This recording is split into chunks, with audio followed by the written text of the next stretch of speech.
नहीं, चोरी तो उनका एक फेवरेट वर्ड है। चौकीदार चोर है, मोदी चोर है, राफेल चोर हैं, और फिर वोट चोर हैं। नहीं नहीं नहीं नहीं, वो जो मोदी जी के बारे में बातें कहते हैं, क्योंकि बात निकली है तो मुझे बताने दीजिए आप। अब वो मोदी नाचेगा, वोट के लिए नाच भी देगा मंच पर।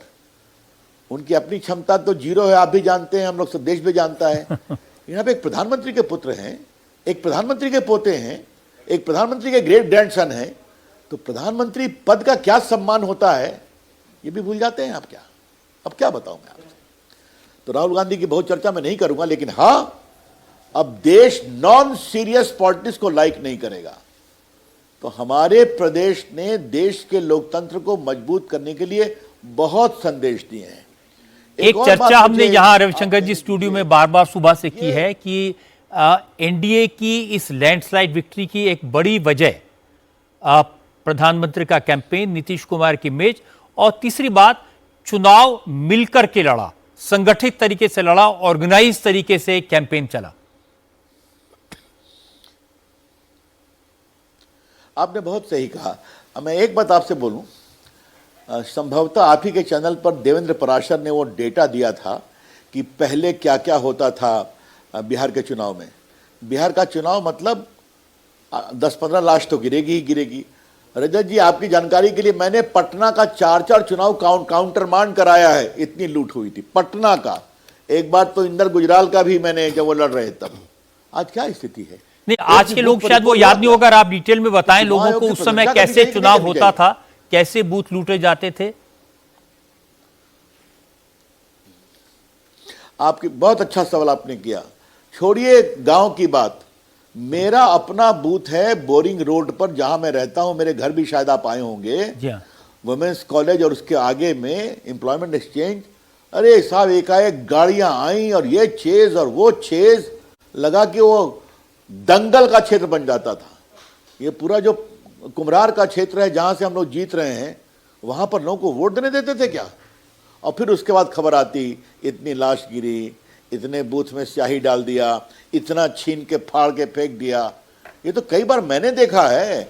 मैंने अपना पहला आपकी जानकारी के लिए आपको एक रोचक बात बताऊं, मेरा जीवन राजनीतिक कार्यकर्ता के रूप में एक बूथ पर मैं बैठा था और वहां पर मेरे पास छुरा सटा दिया था। बताइए साहब, मैं शुरू में कॉलेज में पढ़ता था, तो पहला एक्सपोजर मेरा वही हुआ था। फिर संघर्ष किया हम लोगों ने, चारा घोटाला आया, और आप जान लीजिए ये माफिया हम लोग को मरवा देता, इतना उन लोग की पकड़ थी।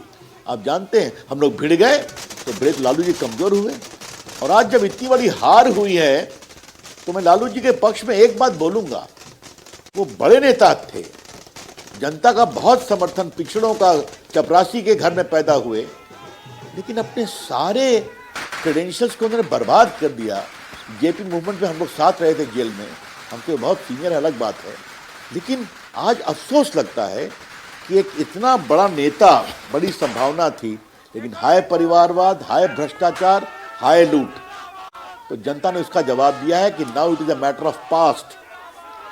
और तेजस्वी यादव, आप अपने पिता के जंगल राज की छवि को आज आपने ओढ़ लिया है। हाँ, जनता ने दिखाया। रविशंकर जी, आप जानते हैं मैंने 50 साल से चुनावों को देखा है बड़ी करीब से, छात्र जीवन से लेकर अब तक।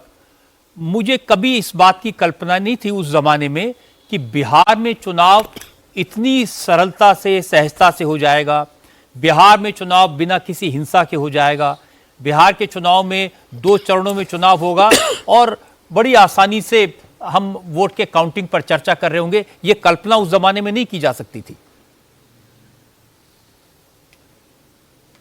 बिल्कुल, मुझे याद है, आप तो बड़े सीनियर जर्नलिस्ट, टेलीविजन पर आपको लोग वर्षों से देखते हैं।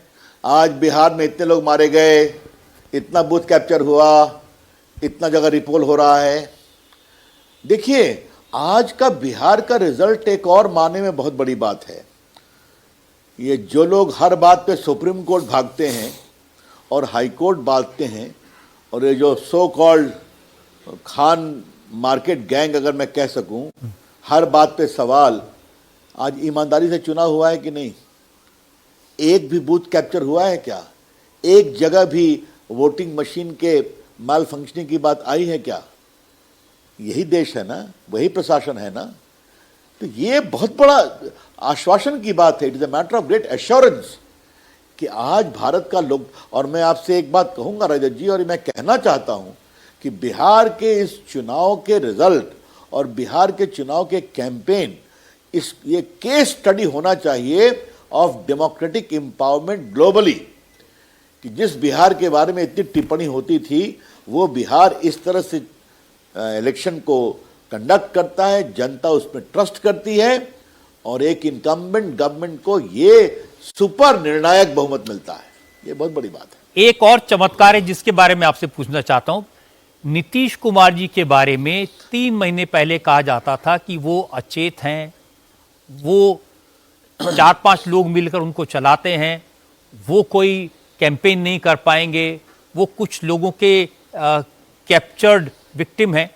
लेकिन इलेक्शन के दौरान जब कैंपेन 1 महीने हमने देखा तो नीतीश जी को बहुत एक्टिव देखा। तो ये परिवर्तन आपने देखा या जो पहले कहा गया वो उसमें बिल्कुल कुछ बात सच नहीं थी?